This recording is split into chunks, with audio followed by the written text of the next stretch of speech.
mangasarotra eo amin'ny fiainana angamba ny atrarovana ny dada. Dada manampy. Tsaroko foana satria ny antony tenenako an'izay zany ilay fitiavana ny ray zany aloha ny zava-dehibe dia atokako manokana fotsiny zany ilay atao hoe ao aloha ilay hoe tsingerin-taonany.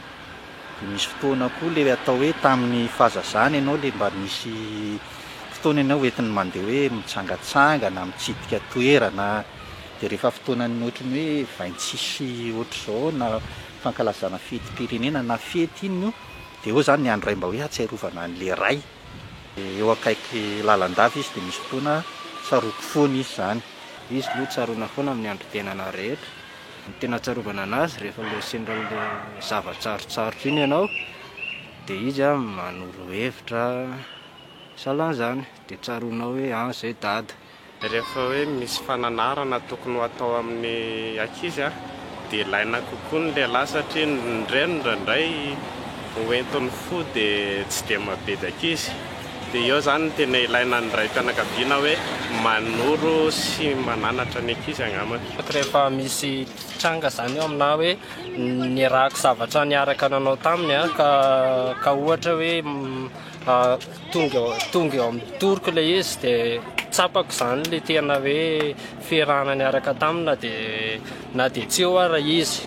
Rehefa ohatra hoe hariva mipetrapetraka dia satria manko dadanay tsy aty fa zaho tsy mipetraka aminazy amin'izao dia mahatsiaro anazy an'ilay ohatra hoe mba mitondra zavatra amin'ny hariva sy ny sisa sy ny sisa dia na ohatra hoe mizatra hoe mahavisatra saotra izany ary ohatra ho atao saotra izany dia hafa ihany izany ilay misy anazy izy to dia manampy sy ohatr'izany. Mamelona mizara fitiavana manao izay mahasoa ny fianakaviana tsy ampijaly azy fa tena anefa miadidy maray mba hoe mitarika ny ankohonana izy amin'ny tsara izy ny lohany ary tokony izy ny modely ao amin'ny ankohonana.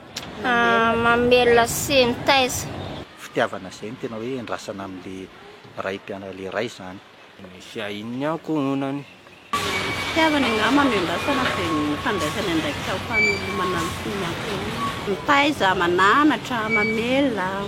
Vita mamelona ny ankohonany dia mahavita ny karakara ny vady aman-janany.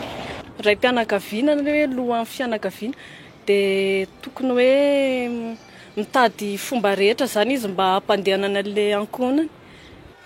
Zany ndray tsy miady hevitra an'izany fa dia miandry atolony eo dia misaotra azy fa ny adidiko no ataoko amin'ny raim-pianakaviana fa tsy mitady solony an'izany mihitsy. Voalohany indrindra ny tena zava-dehibe dia ny fitiavana anazy dia ny manaraka ny fankatoavana ny hafatra sy ny teny dia manaraka mora misy ny hoe fahafahana ny fanomezana sy ny fiarahana fety dia tsara be. Dia fanajana azy dia fandraisana ny anany dia fitiavana omenana azy. Ho an'ny zanaka zany dia fahendrena ihany fa tsy voatery hoe manome cadeau ianao na manome hoe ty misy proof fa hoe tiako dada fa hoe fahendrena dia ampy anaporofona fa tiany dada ianao. Fitiavana zany ny zava-dehibe izay ilay valibabeny. Rehefa tsy izay antitra moa zany izy dia mikarakara azy tsy manary azy. Tokony hoe atonina akaiky foana izy dia jerena satria ndray mantsy rehefa lehibe dia somary sahirakirana kely oharina amin'ireny dia mila somary hoe araha maso izany dia anehoana fitiavana. Iny eo ihany ilay fanomezana sy ny tariny fa ny tena tsara indrindra ny fahendrena. Tsy adino izany mivavaka ho an'ny raim-pianakaviana koa satria mafy ny ina moa izy teo ny andraikitra sy adidy miandry an'izy ireo ka dia mivavaka ho azy isika mba ho tena ho salama lalandava izy ireo satria zava-poana ny ankohonana raha tsy eo ny raim-pianakaviana.